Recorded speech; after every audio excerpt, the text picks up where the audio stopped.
Katika taarifa yetu kuu ni kwamba usimamizi wa hospitali ya Mediheal kupitia mawakili wake unasema uko tayari kwa uchunguzi wowote kuhusu huduma zake za upandikizaji wa figo. Akizungumza jijini Nairobi, wakili wa hospitali ya Mediheal Conrad Maloba anasisitiza kuwa taratibu zote zinazofanywa katika hospitali hiyo zimezingatia viwango vya udhibiti na taasisi hiyo iko tayari kuwajibikia matendo yake. Hospitali ya Mediheal inayohusishwa na aliyekuwa mbunge wa Keses Swarup Mishra sasa inajitetea dhidi ya madai ya kuhusika na ulanguzi wa viungo vya mwili, akisema mpango wa upandikizaji figo unafuata kanuni zinazohitajika kama ilivyoainishwa katika sheria za Kenya. Wakili anayewakilisha hospitali hiyo ambayo makao yake makuu yako Eldoret anasema madai hayo hayana msingi na yana lengo la kuharibu sifa za hospitali hiyo. This is a scientific audit. The government and the team that will be set up, they know what they're looking for. We're not hiding anything. Yeah, the audit, that's what the audit is being undertaken for.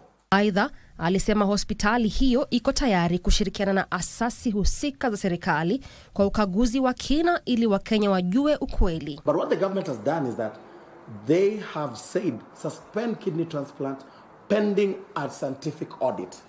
And my request to you right now is let's all wait for this audit.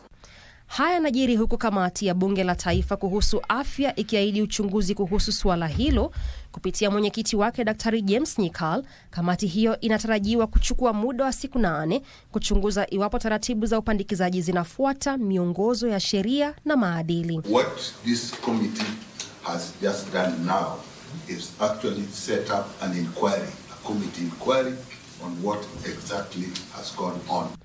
Mbunge wa Nandi Hills Bernard Kitur anaitaka kamati hiyo kufichua wigo kamili na hali ya sasa ya uchunguzi kuhusu hospitali hiyo inayodaiwa kuhusika na upandikizaji wa figo kinyume cha sheria. A report on the identity and activities of both local and international criminal syndicates involved in illegal organ harvesting, including strategic initiatives undertaken to dismantle these networks. Doreen Arange, Darubini.